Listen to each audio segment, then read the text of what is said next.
চাঁদরাইতে আপনারা কি কেউ চাঁদ দেখতে আসছেন?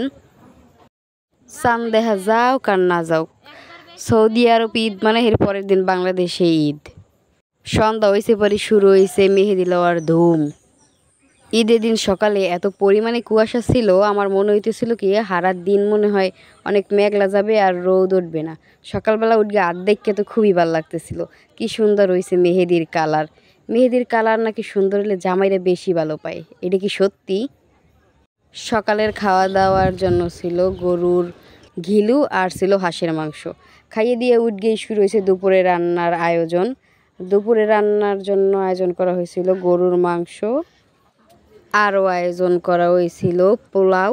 যে পরিমাণে গরম, আমার মনে হয় কি পোলাওটা তোমার সাদা ভাত খাওয়াই বেশি শান্তি। পোলাও খেলে পেট খারাপ করার সম্ভাবনা আছে। আর ছিল খাসির মাংস। এই মাংসটা দেখতে যতটা লোভনীয়, খাইতে ছিল এর থেকে বেশি মজার। আরও ছিল মাছ বাফি। এই মাছ বাফিটা করা হয়েছিল গেরাস কাপ মাছ দিয়া। এখানে দিছিল ডিম, হাঁসের ডিম আর ফার্মের ডিম মিলেন গিয়ে, কারণ অনেকের আবার হাঁসের ডিমে অ্যালার্জি আছে হেললিকে। এনে ছিল পাঙ্গাস মাছ। এক ঘুম দিছি খাইয়া উঠগে দেখি বেলা গেছে পড়গে। এখন আর বেশি গরম ঠরম নাই, এর লেগে সুন্দর মতো সাজুগাজু করিয়ে রেডি হইয়া রওনা দিলাম একটু ঘুরু ঘুরু করতে।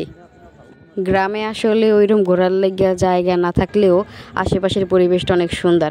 এর লেগে রেডি হয়ে বেরোইছিলাম যে একটু ঘুরগা ফুরগাইছি। কেটা কেটা বেরোইছে, কত মানুষ হচ্ছে। আমি গেছিলাম মানুষ দেখার লেগে।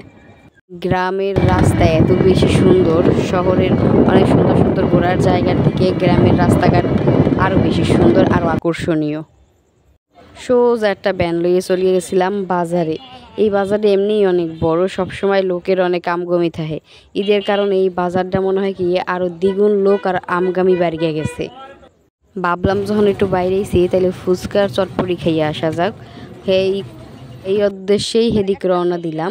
এখানের পরিবেশটা এত বেশি ভালো লাগতেছিল, এই লেগে এই দোকানেই ঢুকলাম। দুইটা বড় বড় বাদাম গাছ, এত পরিমাণে সুন্দর লাগতেছিল, এত বাতাস আর অনেক লোকজন ছিল। আশেপাশের পরিবেশটা অনেক নিরিবিলি ছিল, লোকজনও কম, সুন্দর ছিল। এই দোকানটার মূল আকর্ষণীয় হয়েছে এই যে বড় বড় দুইটা বাদাম গাছ।